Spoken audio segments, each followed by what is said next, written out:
Hello, I'm Fast Lawyer. Today we're going to do a review for Space Channel 5 VR.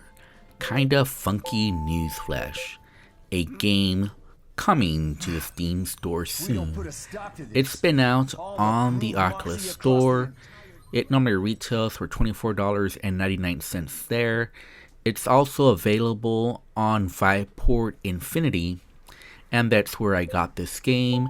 It is free to Viveport Infinity subscribers, although it doesn't have a price on Viveport, which is an odd situation that I've never seen before.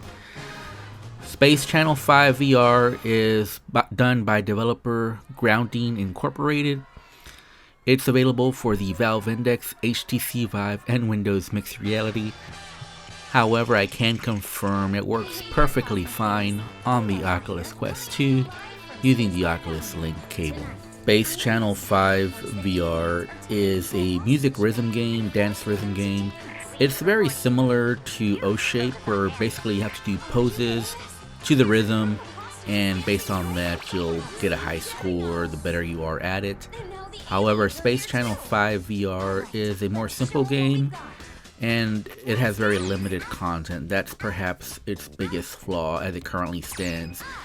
It's also just not as good and as fun as O-Shape or even the better VR music rhythm games such as Beat Saber, Audio Trip, Sense Riders, and unfortunately it just kind of falls flat with the limited content and the simple gameplay. It's just too basic and doesn't really provide enough depth to really provide much value in terms of the amount of time that you'll spend in this game, or with what I assume will be the listed price of $25 if it matches the price on the Quest store. Now, even if Space Channel 5 VR is cheaper, let's say it sells for $10, I would still have a difficult time recommending this game to anyone other than someone who has nostalgic memories from the original Space Channel 5 on the Dreamcast. If you really like that game and want to see translated to VR, I could see this being of value to you. But even then, keep in mind, this is very limited content. I finished the main campaign in about, I want to say 40 minutes. I think if you're doing good, you can finish it in less than 30 minutes.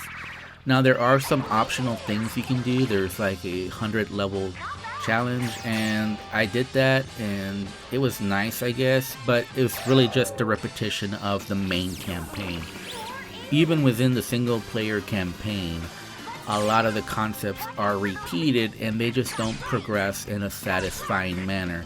It does get slightly more difficult as you go along, but only very slightly. You're basically doing the same thing from the start as you will at the end, and it almost gets good. At the very end of the single player campaign, there is this dance that's totally optional. You don't get scored on it at all, but that was the most fun part of this game if you actually dance along, and that is a huge missed opportunity by the developers of this game. If they had brought that type of dancing to this game, it would have made this game a must-buy.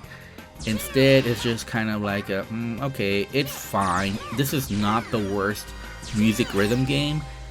If you liked O-Shape but thought it was too challenging and wanted something just a little bit more simple, maybe something for kids, this might be fine if you're okay with paying a premium price for limited content. And again, this does have nostalgic value. Now, Space Channel 5 VR is running on the Unity engine. On my RTX 3080, I was getting a steady 90 frames per second. I had no performance issues. I did not experience any bugs. Basically, you just need a small room scale area in order to be able to copy all the poses. It was a little confusing for me at the start just because I wasn't used to it, but once I got the hang of it, it was actually pretty easy to go through the campaign. And I even got a little sweat going at the very end of the campaign. It was just unfortunate that the game ended and there was nothing much left to go to after that. There's basically 4 different environments in the campaign, 4 different chapters, plus the tutorial. I did not care much for the music soundtrack of this game. Now, if you're a fan of the original show, these songs might bring nostalgic value to you, but I don't think they were all that great. The environments were kind of fun. I kind of dig the art style here, but the animations were just a little bit too stiff. But overall, I did enjoy the aesthetic of the game. It kind of had like a futuristic 70s retro futuristic plasticky type of world, and I digged it. But when you look at the models, the 3D models, and their animations, they just weren't all that great. There's supposed to be like little stories in between the dances, but they were just too short, and it almost seemed like they were cut off. It was pretty strange for me to experience that. At the end of the day, Space Channel 5 VR just doesn't bring enough value for anyone outside the biggest fan of the original game on the Dreamcast. So if you're not a big fan who's okay with paying a premium price for nostalgic value, I would say this is definitely a pass. And it might be worth it if it ever goes like $5 or less, but I doubt that'll be the price. I'm pretty sure it'll be higher, and I just don't see the value here. Anyways, I'm Fast Lawyer. If you liked my review, don't forget to like, comment, and subscribe. And as always, please have a wonderful day. And goodbye.